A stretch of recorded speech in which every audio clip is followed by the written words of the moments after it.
El mercado estadounidense representa aproximadamente el 65% de toda la capitalización bursátil mundial. Así que es enorme.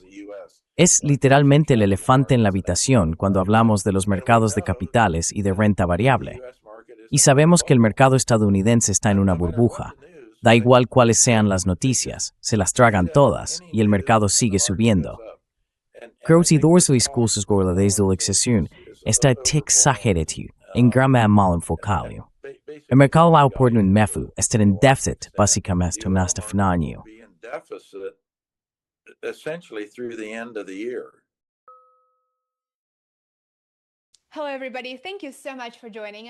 Hola a todos, muchas gracias por acompañarnos. Soy Lena Petrova y os doy la bienvenida a un nuevo episodio de Asuntos Mundiales en Contexto. Hoy me alegra mucho volver a recibir a un destacado economista estadounidense, el Dr. Steve Hanke. El Dr. Hanke es profesor en la Universidad Johns Hopkins y miembro distinguido del Instituto Mises. Además, es un autor muy prolífico. Recientemente ha publicado un libro titulado Hacer que el dinero funcione, del que esperamos poder hablar pronto aquí en el programa. Dr. Hanke, muchísimas gracias por dedicar su tiempo a acompañarnos. Me alegra mucho volver a verle. Bueno, me era mucho, Lena. Gracias por invitarme. Gracias por estar aquí. Tenía muchas ganas de tener esta conversación, porque ahora que Estados Unidos e Irán parecen estar en una vía hacia la paz, aunque claro, no sabemos qué pasará más adelante, hay muchísimo que analizar sobre las consecuencias que la guerra ha tenido en la economía estadounidense y en la economía global. Dr. Hanke, muchos analistas sostienen que la guerra con Irán y la interrupción del flujo de petróleo por el estrecho de Hormuz han provocado el mayor shock energético en décadas.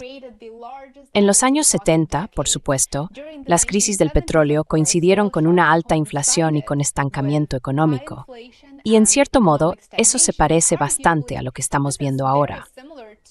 Ahora que Estados Unidos e Irán parecen avanzar hacia un acuerdo negociado, ¿cuál es su valoración de las consecuencias económicas de la guerra contra Irán, que duró 4 meses?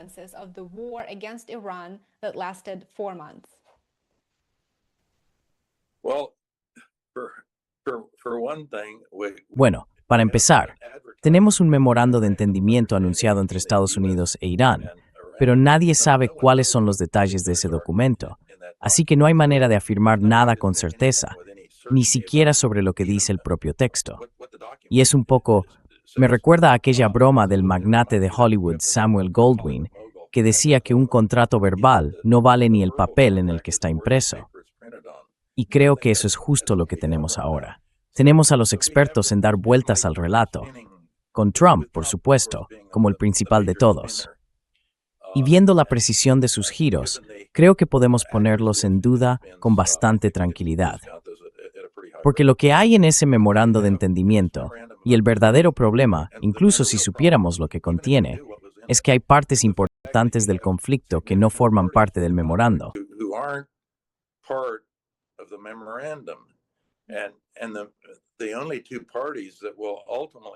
Y los únicos 2 países que en principio firmarán el viernes serán Irán y Estados Unidos, si todo sale según lo previsto. Quiero decir, ni siquiera sabemos si llegarán a la ceremonia de firma el viernes.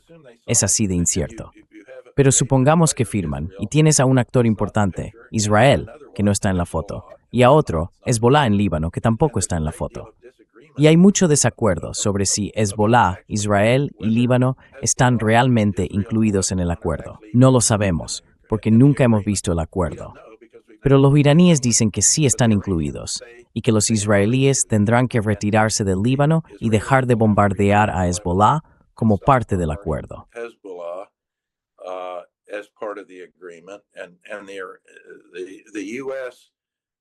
Y Estados Unidos va dando bandazos con este tema. A veces dicen que está incluido, o dan a entender que lo está. Me refiero a Hezbollah e Israel, y otras veces no. Israel, por supuesto, insiste en que no lo está. Así que, de entrada, tenemos a Israel en el panorama como un elemento que complica las cosas, porque es un actor importante y no forma parte del acuerdo. Y está muy claro que quieren que la confrontación con Irán continúe. No quieren que se detenga. Así que ahí estamos. En el fondo eso es lo que está pasando. Es una situación muy incierta. Así que todo lo que digo al respecto es una conjetura mía, porque nunca he visto nada por escrito que indique cuáles son realmente los puntos clave.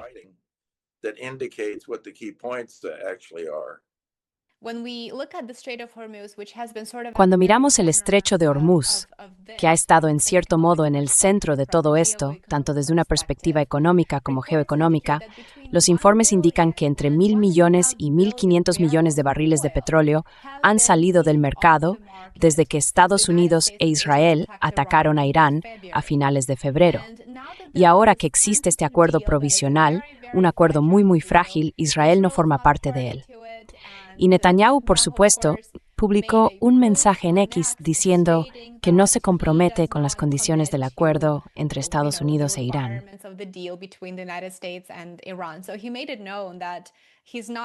Así que dejó claro que no se siente limitado por el propio acuerdo y que se reserva el derecho de atacar Líbano cuando lo considere, según lo que publicó.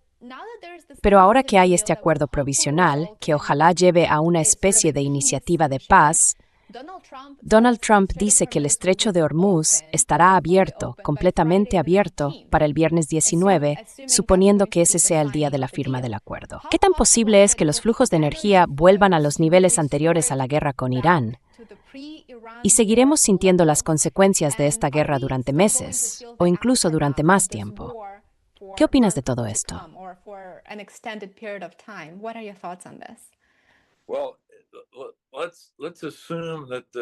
Bueno, supongamos que el estrecho está abierto y funcionando sin problemas a partir del viernes. Y eso, por cierto, es una suposición bastante arriesgada. No va a pasar. Pero imaginemos por un momento que estamos en un seminario universitario, analizando escenarios e hipótesis y reflexionando sobre ellos. Y bajo la suposición de que el estrecho estará abierto y no habrá contratiempos, la Agencia Internacional de la Energía, en París, señala que el mercado del petróleo estará en déficit, básicamente hasta final de año. Déficit, ¿de acuerdo? Eso significa que habrá una situación en la que la demanda será mayor que la oferta.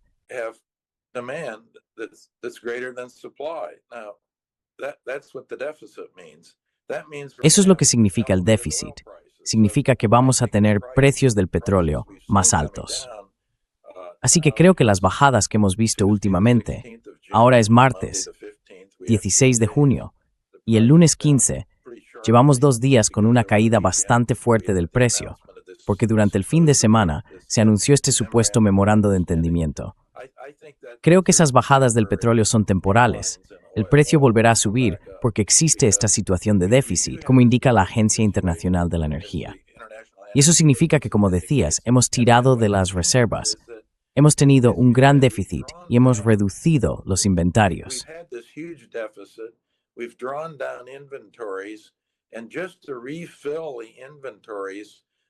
Y solo para volver a llenar las reservas hasta el nivel en que estaban antes de la guerra. Creo que, incluso en el mejor de los casos, sin contratiempos, no será hasta finales de 2027 cuando las reservas estén completamente repuestas, ¿de acuerdo? Pero además de eso, hay muchos países, sobre todo en Asia, que no tenían reservas estratégicas antes de la guerra y ya han dicho que quieren crearlas. Así que eso añade todavía más demanda. Entonces, ¿de dónde va a venir la demanda a partir de ahora?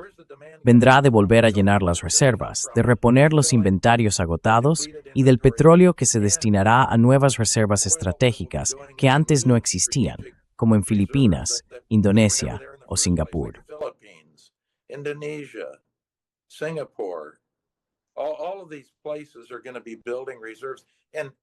Todos esos lugares van a empezar a acumular reservas. Y además, todo el mundo va a querer cubrirse un poco, porque el punto de estrangulamiento, el estrecho, se bloqueó. Van a querer tener niveles más altos de inventarios preventivos que antes de la guerra. Así que eso es otro factor añadido. Tenemos, por tanto, mucha acumulación de inventarios y de reservas estratégicas que va a producirse.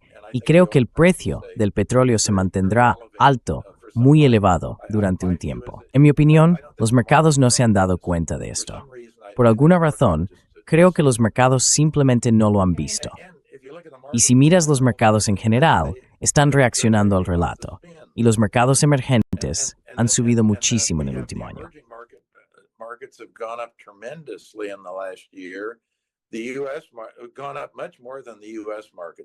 Estados Unidos ha subido mucho más que los mercados emergentes, por cierto.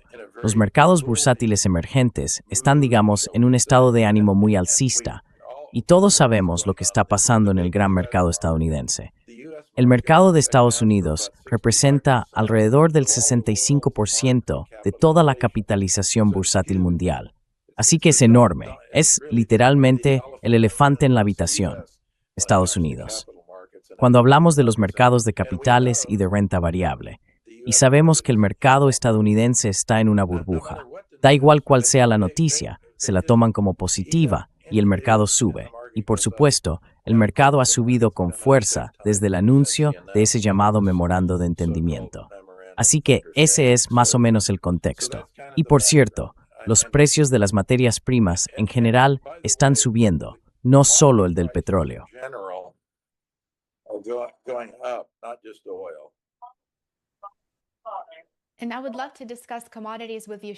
Me encantaría hablar contigo sobre las materias primas en un momento, pero antes, ayúdanos a conectar el petróleo con la inflación.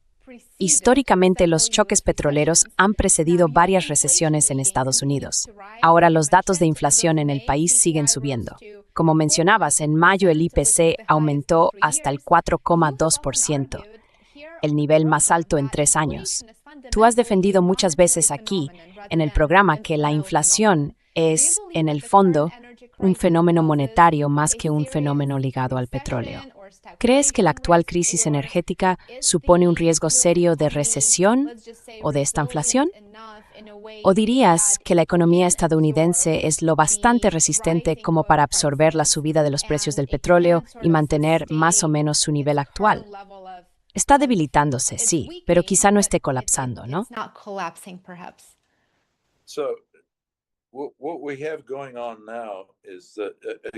Lo que está ocurriendo ahora es que, una vez más, hay que fijarse en la oferta monetaria, en qué está pasando con la cantidad de dinero, porque eso impulsa no solo los precios de los activos, sino también la actividad económica real y la inflación.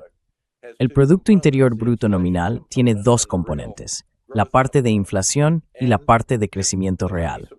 Y si la oferta monetaria aumenta de forma significativa, con cierto retraso, veremos cómo el PIB nominal sube. Y eso es justo lo que estamos viendo ahora.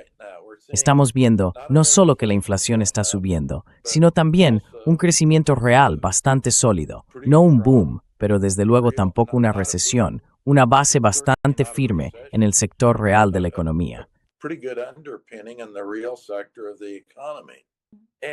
Y tienes propias características. Una de las características que tiene es la llamada economía en forma de K, donde a los que están en buena posición les va muy bien y a los que no lo están tanto no les va tan bien. Así que no es uniforme. La actividad real no es uniforme en toda la economía. Hay sectores que están creciendo a un ritmo mucho más fuerte de lo habitual y otros que en la práctica están estancados o incluso retrocediendo.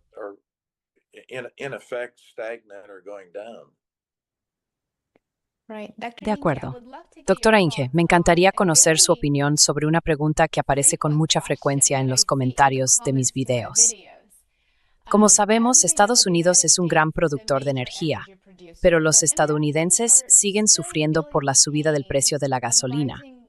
Así que la pregunta que muchos espectadores plantean es, ¿por qué la independencia energética no protege del todo a la economía estadounidense frente a las crisis mundiales del petróleo? ¿Podría explicarnos eso?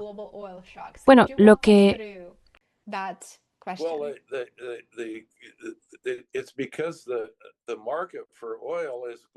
Es porque el mercado del petróleo es global. Y hay una cosa, puede que seamos independientes, pero desde que empezó la guerra entre Estados Unidos e Israel en Irán, en realidad hemos estado exportando parte de ese petróleo. Así que no es que todo el petróleo que producimos se quede aquí dentro de Estados Unidos. Ese es el primer punto. Y el segundo es que efectivamente no se queda aquí porque formamos parte de un mercado internacional. Y de hecho, hemos estado exportando productos petrolíferos desde Estados Unidos. Petroleum products from the United States.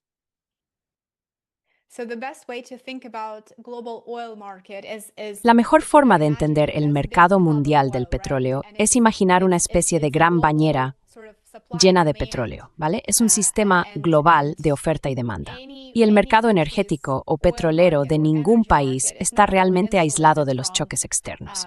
Eso es exactamente lo que estamos viendo. Si el estrecho de Hormuz se cierra, se abre o se restringe la navegación allí, eso afecta a todo el mundo.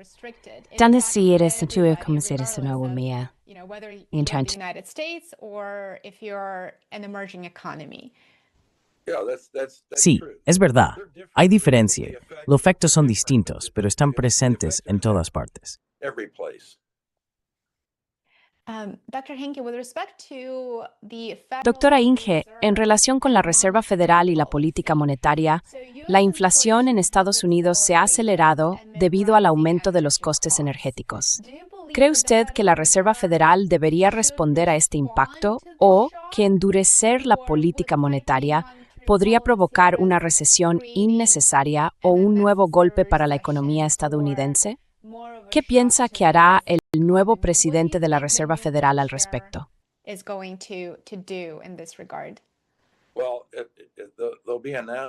Bueno, mañana anunciarán si va a haber un cambio en el tipo de interés de los fondos federales, que es el tipo a corto plazo controlado por la Reserva Federal.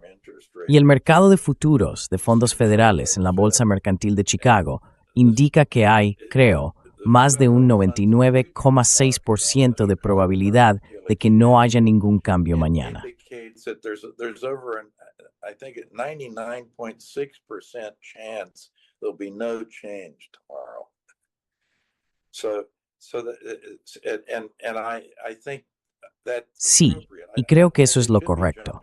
No creo que deban guiarse por el precio del petróleo para decidir la política monetaria. La guía debería ser lo que está pasando con la oferta monetaria, que por supuesto, la Reserva Federal no está teniendo en cuenta. La Fed dice que depende de los datos y se fija en varios precios clave. Por ejemplo, el precio del petróleo ha estado bajando en los últimos 2 días. Así que, si usaran eso como referencia, ¿qué te estaría diciendo? Pues que probablemente no hay que cambiar nada, seguir igual. Pero la realidad es que, durante el último año y medio, la oferta monetaria ha estado acelerándose. Y por eso el genio de la inflación se ha escapado de la botella, y por eso la inflación está subiendo. Está más del doble del objetivo del 2%. Es un trabajo pésimo. That's a terrible job. If you have a target at 2% for inflation. Si tienes un objetivo de inflación del 2% y la inflación resulta ser del 4,2%, algo estás haciendo mal. Algo está completamente desajustado.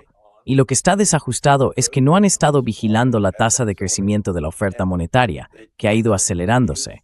Además, no utilizan la teoría cuantitativa del dinero. Ese no es el modelo macroeconómico que emplean. Ni siquiera tienen en cuenta la oferta monetaria. Están usando modelos macroeconómicos post-keynesianos. Y esos modelos ni siquiera incluyen una medida agregada de la oferta monetaria. Así que tenemos a la Reserva Federal utilizando modelos macroeconómicos que no incluyen un elemento para la oferta monetaria, que es precisamente lo que la Reserva Federal controla o al menos puede influir. Por eso dije que la Fed está volando a ciegas. Exactamente. Están pilotando el avión y no tienen altímetro. They're flying the airplane and they don't have an altimeter.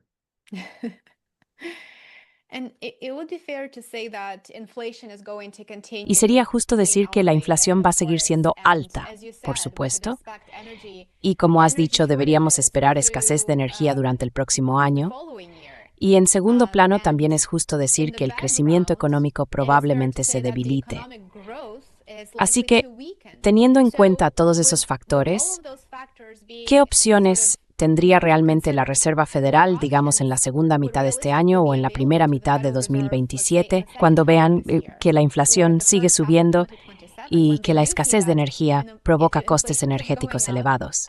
En ese momento, por supuesto, la oferta monetaria está creciendo. En ese punto, ¿qué recomendarías que hiciera la Reserva Federal?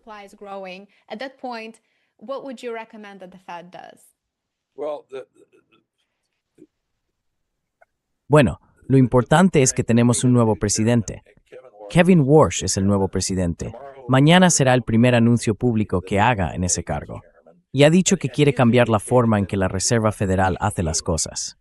Ahora bien, no está muy claro. Él mismo no ha sido muy claro sobre qué es exactamente lo que quiere cambiar. Así que, ¿qué haría yo? En primer lugar, cogería el libro que Matt Sikorsky y yo escribimos, que acaba de cumplir un año, Making Money Work. Y en ese libro, la base es la teoría cuantitativa del dinero. Ese sería el modelo. ¿Y qué es la teoría cuantitativa del dinero? En términos sencillos, dice que los cambios importantes en la cantidad de dinero afectan con cierto retraso a los precios de los activos, con un poco más de retraso a la actividad económica real y con un retraso aún mayor a la inflación.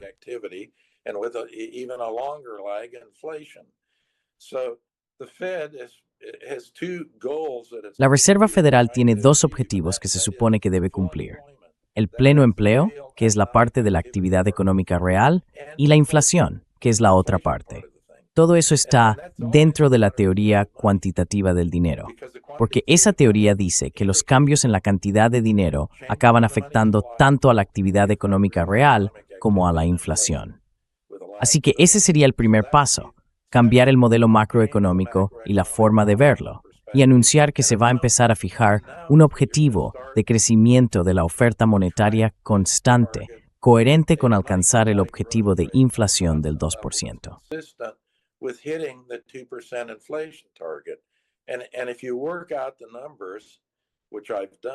Y si haces los cálculos, que yo los he hecho, la tasa de crecimiento dorada keynesiana para la oferta monetaria, medida por el M2, que es la medida amplia que usa la Reserva Federal, es del 6% anual. Así que lo ideal es mantener el crecimiento de la masa monetaria en torno a un ritmo estable, alrededor del 5 o 6% al año. Y si miras la historia de Estados Unidos, lo que pasaba antes de la gran crisis financiera de 2008, si observas los 10 años anteriores, la oferta monetaria crecía un poco por debajo del 6%, y la inflación se situaba de media un poco por debajo del 2%. Eso es lo que hay que hacer. Eso es lo que yo haría. Y pediría a todo el personal del Departamento de Investigación que, por supuesto, estudiara Making Money Work, que lo asimilaran bien y que avanzaran sobre esa base.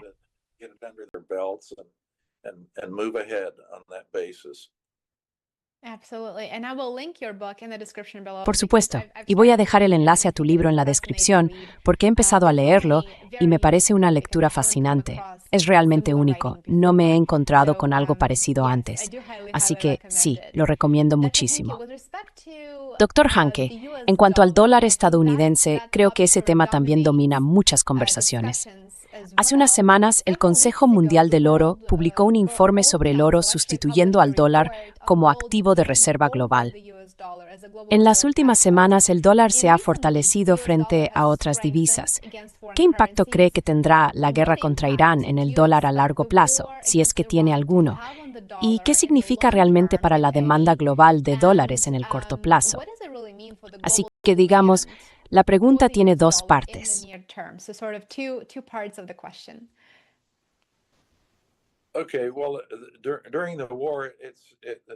Bueno, durante la guerra se ha fortalecido un poco. Y si la guerra realmente termina y empezamos a entrar en un nuevo régimen, porque no vamos a volver al antiguo, eso seguro, creo que nos moveremos hacia un marco geopolítico global completamente nuevo. Y con eso, creo que veremos subir al dólar, apoyándose en la fortaleza que ha tenido en los últimos 2 o 3 meses.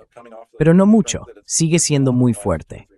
Lo que la gente no entiende con todo lo que se dice, en osäkning for me existent en loro, ese twisten.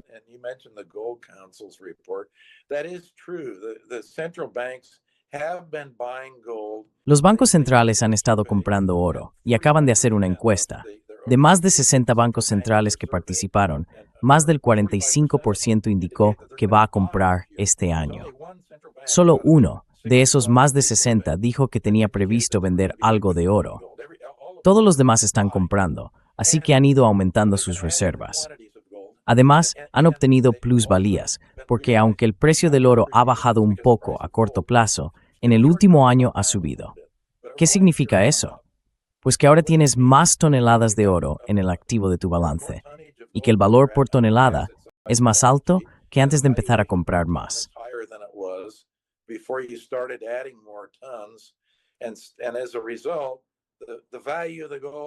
Y como resultado, el valor del oro ha subido y ahora es un poco mayor que los activos denominados en dólares que figuran en los balances de los bancos centrales.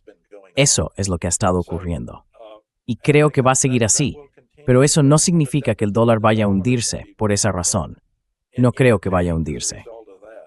Y pienso que todo ese discurso sobre la desdolarización está exagerado y en gran medida mal planteado. Creo que el valor razonable del dólar, el tipo de cambio más importante que hay que observar, es el del dólar frente al euro, está entre aproximadamente 1,20 y 1,40.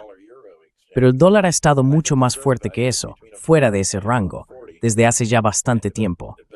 Y ahora mismo está cotizando en torno a 1,16, un poco por encima, casi 1,17. Pero esta forma de gravenby sobre los prishtilling. Little over 116, almost 117. But that's Sobre cuál debería ser el tipo de cambio entre el dólar y el euro.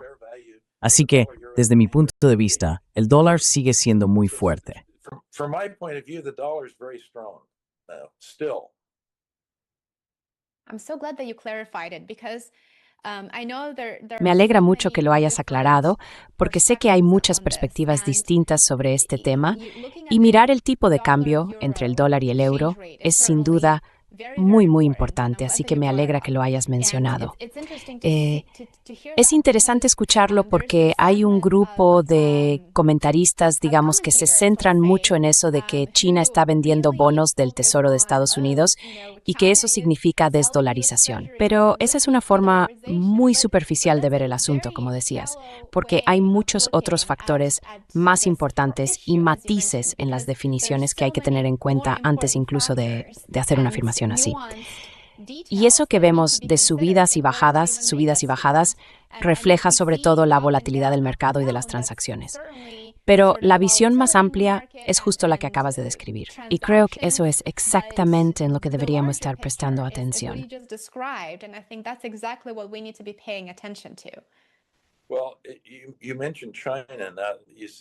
Bueno, has mencionado a China. Verás, el Banco Central de China ha estado vendiendo bonos del Tesoro estadounidense, pero China en realidad no lo ha hecho. Lo que hacen es traspasar esos bonos del Tesoro a otras hojas de balance, a instituciones financieras estatales dentro de China. Así que China no está vendiendo, está comprando. Si solo miras el balance del Banco Central, como hace la mayoría de la gente y como suelen informar los periodistas, dicen, China, la desdolarización, China está vendiendo bonos del Tesoro. ¿Qué va a pasar con eso? Y cosas por el estilo.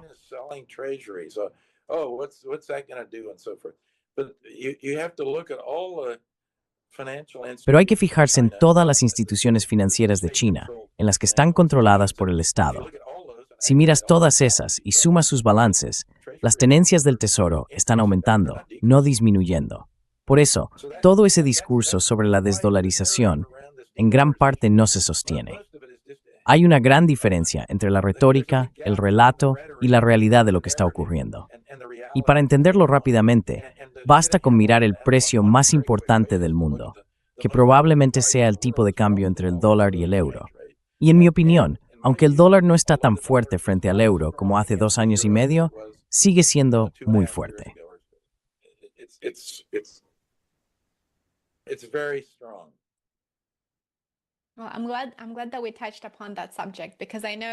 Bueno, me alegra que hayamos tocado ese tema, porque sé que muchos de los espectadores están interesados y quieren tener una aclaración sobre lo que realmente está ocurriendo, frente a lo que, como mencionabas, dicen los medios tradicionales o los independientes.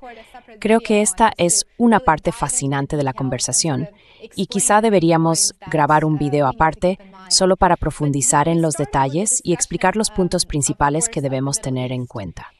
Pero empezamos, por supuesto, hablando de Oriente Medio, y la guerra ha supuesto unos costes fiscales considerables para Washington. La guerra con Irán le ha costado al gobierno de Estados Unidos al menos 29.000 millones de dólares en gastos militares directos, según las estimaciones del Pentágono. Así que la cifra real probablemente sea el doble. En un momento en que la deuda estadounidense ya está en niveles históricos, ¿qué tan preocupado estás por las consecuencias presupuestarias a largo plazo de otro gran conflicto militar?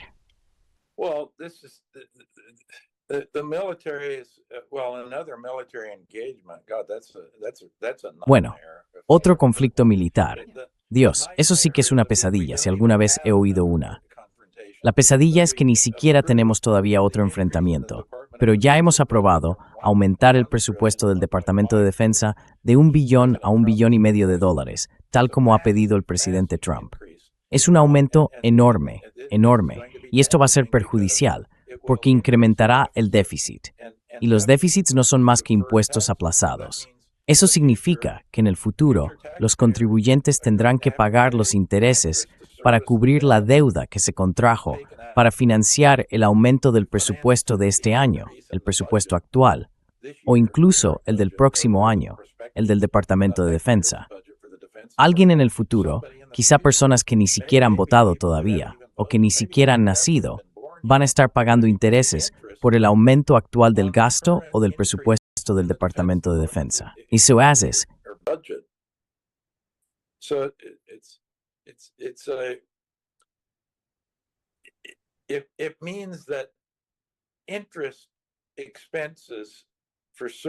Los gastos por intereses para pagar la deuda van a seguir subiendo. Y eso significa, en pocas palabras, que ahora mismo alrededor del 22% de los impuestos de los contribuyentes se destina a pagar la deuda. Es decir, tú pagas €1 en impuestos y solo 80 céntimos de ese euro están disponibles para recibir servicios públicos o transferencias del Estado. El otro 20% se desvía, se pierde y desaparece en la financiación de los déficits y, en definitiva, en la acumulación de deuda que se ha ido generando.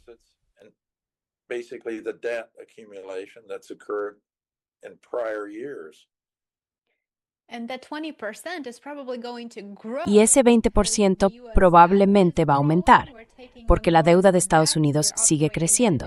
Estamos asumiendo cada vez más deuda. Estamos operando con déficit y ahora gastamos, creo que es $1 billón al año, solo para pagar los intereses de esa deuda. Tenemos que entender que ese billón se va a convertir en 1,2, 1,5 o incluso más cada año.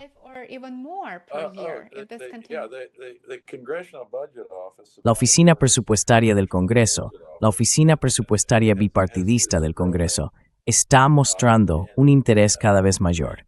Y no estoy del todo seguro de cuál será el resultado final. Creo que estamos hablando de que en unos 10 años llegará aproximadamente al 30% en lugar del 22%.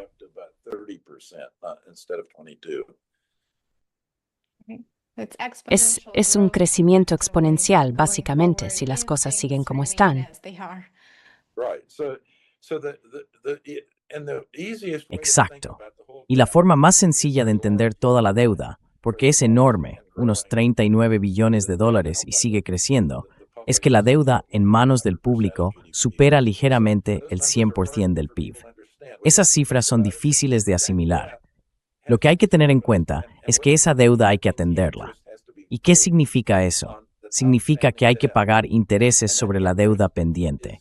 Y esos intereses salen de los impuestos de los contribuyentes que van al gobierno, pero no generan ningún servicio público. No producen ninguna transferencia actual del Estado.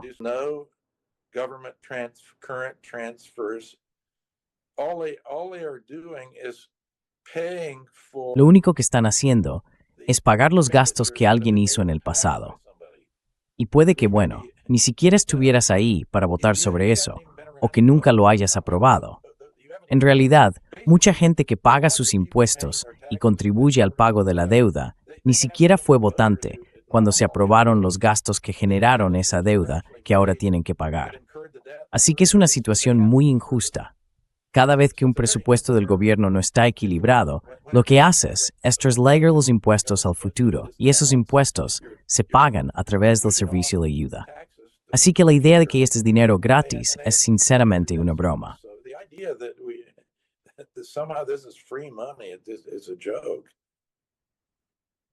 Absolutely. Exactamente. Y es interesante ver esto también porque con Trump el aumento del gasto militar ha sido bastante sorprendente. Y claro, la única salida posible es subir los impuestos o recortar el gasto público. Y ninguna de las dos es, digamos, una opción políticamente atractiva porque sería un suicidio político recortar el gasto en Medicare, por ejemplo, o subir los impuestos de forma considerable. Así que en realidad no hay una buena solución, ¿verdad? No hay una buena forma de salir de esta situación.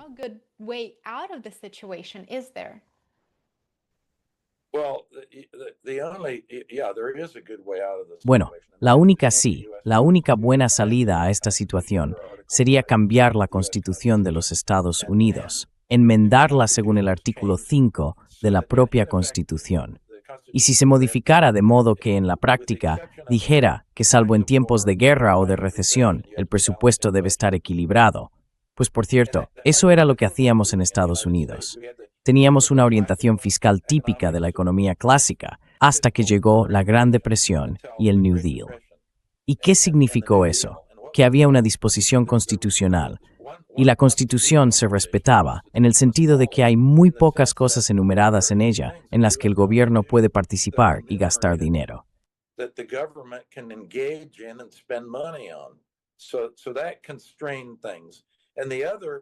Eso limitaba las cosas. Y lo otro era una norma informal, no constitucional, pero sí una norma informal. Esa norma decía que había que equilibrar el presupuesto, salvo que el país estuviera en recesión o en guerra. En esos casos se podía recurrir a financiación con déficit, pero luego había que devolver esos déficits con superávits, una vez terminada la guerra o la recesión. Como resultado, teníamos primero que el tamaño del gobierno de Estados Unidos, en proporción al conjunto de la economía, era relativamente pequeño. Y además, la deuda en relación con el PIB también era baja. Antes de la Gran Depresión, la deuda respecto al PIB rondaba el 15%, algo así.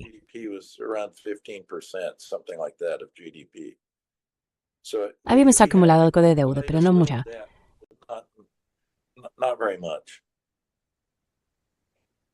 No mucho. Así que como resultado de eso, la carga de intereses que la gente estaba pagando, es decir, lo que las personas en ese momento pagaban por actividades que se habían realizado y financiado con déficit antes de entonces, era muy pequeña.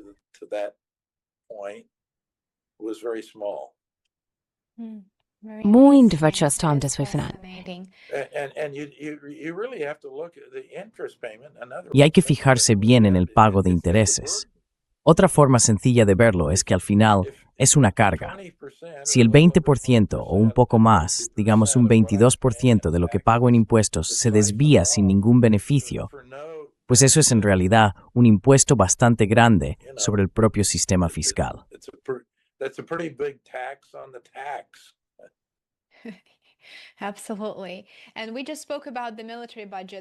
Exactamente. Y acabamos de hablar del presupuesto militar. El presupuesto militar de Estados Unidos para el año 2026 ronda el $1 billón, lo que lo convierte en el mayor gasto en defensa del mundo. El gasto estadounidense representa aproximadamente un 33% de todo el gasto militar global. Eso ayuda a poner las cosas en perspectiva, porque, según el Pentágono, acabamos de gastar $9,000 millones en gastos militares directos para atacar a Irán. Así que, claramente, el militarismo y el intervencionismo financiados por los contribuyentes tienen que abordarse. Y, por supuesto, a menudo oímos hablar de la competencia entre grandes potencias.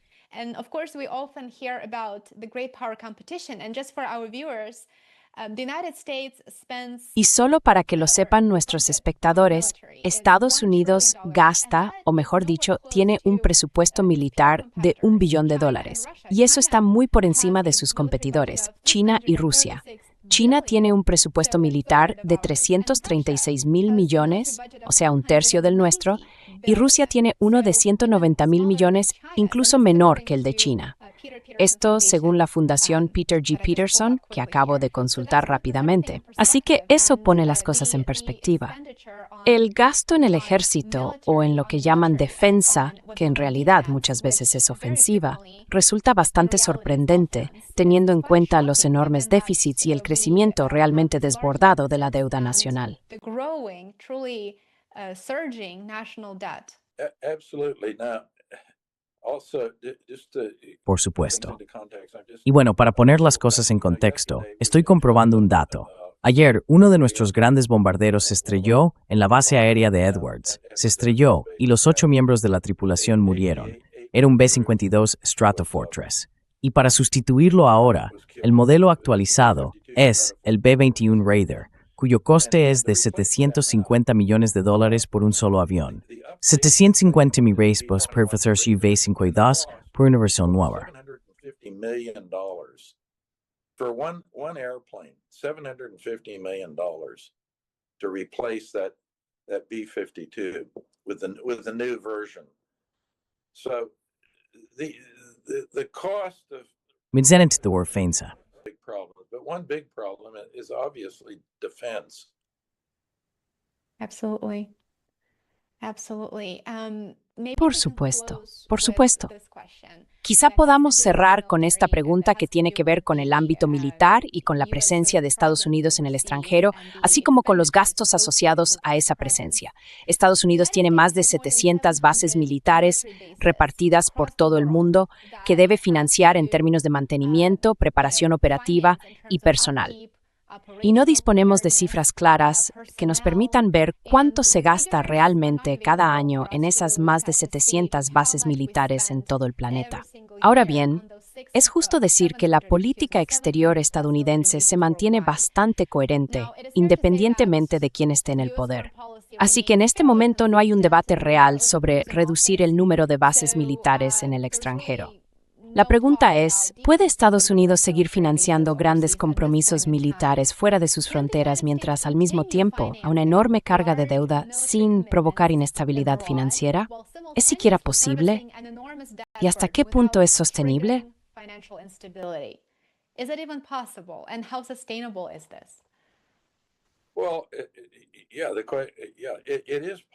Bueno, sí, es posible. Pero la cuestión es que supone una carga enorme. Así que, en lugar de entrar en esos escenarios de se acaba el mundo, prefiero intentar aclarar y explicar qué está pasando y lo grande que es esa carga. ¿Por qué todas esas bases militares? Lo primero que preguntaría es, ¿por qué tantas bases militares?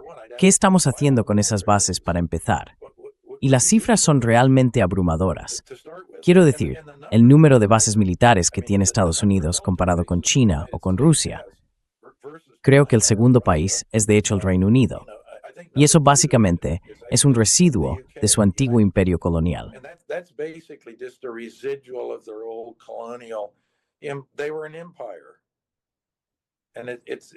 Ellos fueron un imperio.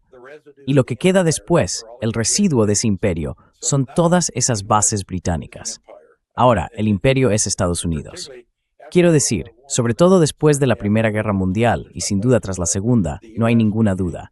Estados Unidos se convirtió en el hegemón, en el imperio, y asumió el liderazgo que antes tenía el Reino Unido. Y por eso tenemos todas esas bases. Pero la pregunta es, ¿qué beneficios sacamos de esto? ¿Por qué las tenemos? Y tienes ahí las cifras de China, por ejemplo. Ellos tienen un número muy pequeño de bases en el extranjero.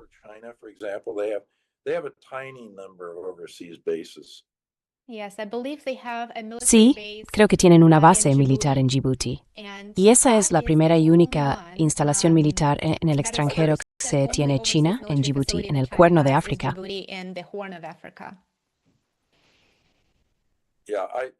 Sí, creo que si los cuentas todos, son menos de 10. En Djibouti sí los tienen. Por cierto, todo el mundo tiene bases en Djibouti, también Estados Unidos. Francia también lo hace. Sí, claro, y Francia. Así que Djibouti es muy importante. ¿Por qué lo es? Mira el mapa. Lo es. Por eso todo el mundo quiere estar allí. Entre otras cosas, probablemente quieren estar allí para espiar al otro. Pero Rusia también está allí.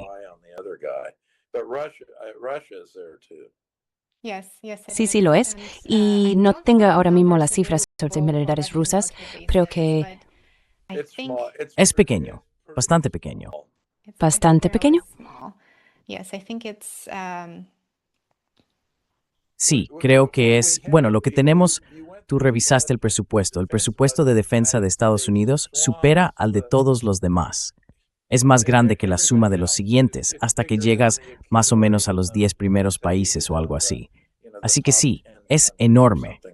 Y el número de bases en el extranjero va en la misma línea. Es exactamente igual. El número de bases estadounidenses es muchísimo mayor que el de todos los demás, de arriba a abajo.